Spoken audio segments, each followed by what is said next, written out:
আজ নিরামিষ পনির রোল আমাদের রেসিপি। নিরামিষের দিন এই মুচমুচে রেসিপিটি আপনাদের অবশ্যই ভালো লাগবে। টু মাই চ্যানেল রিম্পা দিদির রান্নাঘর। আমরা 200 গ্রাম ময়দার রোল বানানোর জন্য 100 গ্রাম পনির নিলাম, আপনারা কিউব আকারে কেটে নিয়েছি। এবার নিলাম হাফ কাপ টক দই, হাফ কাপ ধনে পাতা কুচি, একটা গোটা টমেটো স্লাইস করে নিয়েছি, হাফ লেবু, গরম মশলা, একটা হাফ গোটা ক্যাপসিকাম, 1 কাপ ক্যাপসিকাম, গাজরটা একদম 4 ভাগের 1 ভাগ দিয়েছি অল্প পরিমাণে, এটা আদা বাটা 2 চামচ, গোলমরিচ গুঁড়ো 1 চামচ, কাশ্মীরি লঙ্কা গুঁড়ো 1 চামচ, ধনে গুঁড়ো 1 চামচ, জিরে গুঁড়ো 1 চামচ, লবণ পরিমাণ মতো 2 চামচ দিন নেট করে নেব। তাতে দিয়ে দিলাম টক দই, পরিমাণ মতো লবণ, গোলমরিচ গুঁড়ো, জিরে গুঁড়ো, ধনে গুঁড়ো, কাশ্মীরি রেড চিলি পাউডার, আর সাথে অল্প পরিমাণ সাদা তেল দিয়ে আমরা এটা ম্যারিনেট করে নিলাম।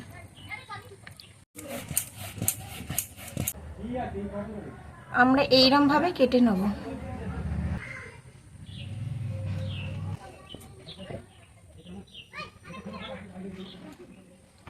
দেখুন, নিয়ে আমরা এইরকম ভাবে সেট দিয়ে নেব।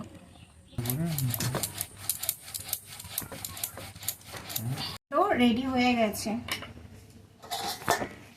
তেলটা আমার গরম হয়ে গেছে। এবার আমরা কেটে রাখা ক্যাপসিকামগুলো দিয়ে দিলাম, গাজর,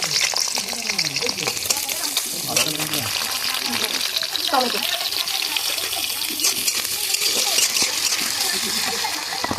ম্যারিনেট করা পনিরটা, আর একটু গোলমরিচ গুঁড়ো দিয়ে দিলাম, আর একটু দিয়ে দিলাম জিরে গুঁড়ো, একটু ধনে গুঁড়ো, আমার লবণের পরিমাণটা কম হলো, আর একটু লবণ দিয়ে দিলাম।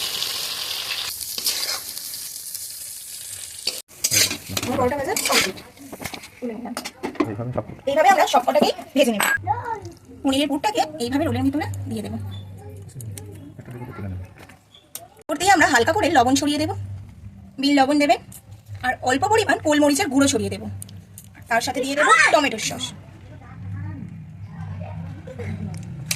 চিলি সস থাকলে দিতে পারেন, আমি চিলি সস আমি দেবো না, বা কাসুন্দি অনেকে পছন্দ করেন, কাসুন্দিও দিতে পারেন, কিন্তু আমি ওগুলো অ্যাভয়েড করছি, আমি দেবো না। আমার রোল কমপ্লিট হয়ে গেছে। এবার আমি দোকানের মতো করার জন্য আমি একটু কাগজ ছড়িয়ে টেস্ট করার পালা কেমন হয়েছে দেখুন। আমাদের পনির রোল রেডি হয়ে গেছে।